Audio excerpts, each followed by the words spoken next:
এবারে পরের প্রশ্ন, ধরেন একজন লোক, সে সৌদি আরবে কাজ করে, অথবা হয়তো সে সৌদি আরবে বসবাস করে, আর গত রমজান মাসে সে রোজা রাখা শুরু করেছে সৌদি আরবে। গত বছর সৌদি আরবে রোজা শুরু হয়েছে 2 দিন আগে, ভারতের চাইতে। লোকটার নিজের দেশ ভারত, সে নিজের দেশে আসলো, আর যখন এসে পৌঁছালো সে অলরেডি সৌদি আরবে 2 দিন রোজা রেখেছে। তার প্রশ্নটা হলো, সে কি 30 দিন রোজা পালন করবে, নাকি সে যে এলাকায় আছে তাদের সাথে অতিরিক্ত রোজাগুলো রাখবে? এখন সে কি ভারতের সময়টা ধরবে, নাকি সৌদি আরবের সময়টা ধরবে তার রোজাগুলো পূরণ করার জন্য? আমাদের নবী মোহাম্মদ সাল্লাল্লাহু আলাইহি ওয়াসাল্লামের হাদিস অনুযায়ী, এই সহিহ হাদিসটার উল্লেখ আছে তিরমিজিতে, বুক অব ফাস্টিং, হাদিস নাম্বার 697।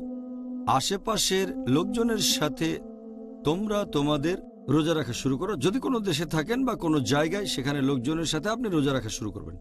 আর আশেপাশের লোকজন যখন রোজা ভাঙবে তখন তুমিও ভেঙে ফেলবে। যদি সৌদি আরবে থাকেন তাহলে রোজা রাখবেন সৌদি আরবের লোকজনের সাথে।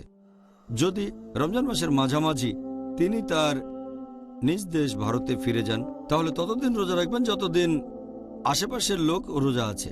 আর আমি জানি এসব ক্ষেত্রে বেশ কয়েকদিনের পার্থক্য থাকে। যদি রোজা শুরু হয় 2-1 দিন আগে, তাহলে আসলেন ভারতে, ততদিনে আপনি 30টা রোজা রেখেছেন, তখনও হয়তো ভারতে 1টা বা 2টো রোজা বাকি আছে।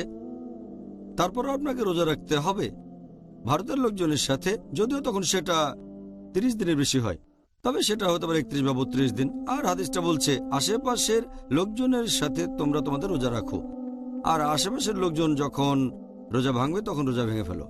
কিন্তু যদি ব্যাপারটা উল্টে যায়, হয়তো আছে ভারতে 2 দিন পরে আবার সৌদি আরবে আসলো, তাহলে হয়তো রোজা রেখেছে 28 দিন। এই ক্ষেত্রে শুরু করেছে ভারতের লোকজনের সাথে, শেষ করবে সৌদি আরবের লোকজনের সাথে। আর ঈদের দিন সে রোজা রাখতে পারবে না, কারণ এটা হারাম। কিন্তু পরে তাকে রোজা রাখতে হবে অন্তত 1টা দিন, কারণ রমজান মাস হয় কমপক্ষে 29 দিন।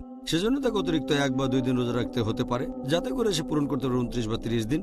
এতে করে মনে হবে না সে কম রোজা রেখেছে, 29টার চেয়ে কম। আল্লাহু আল্লাহু আল্লাহ।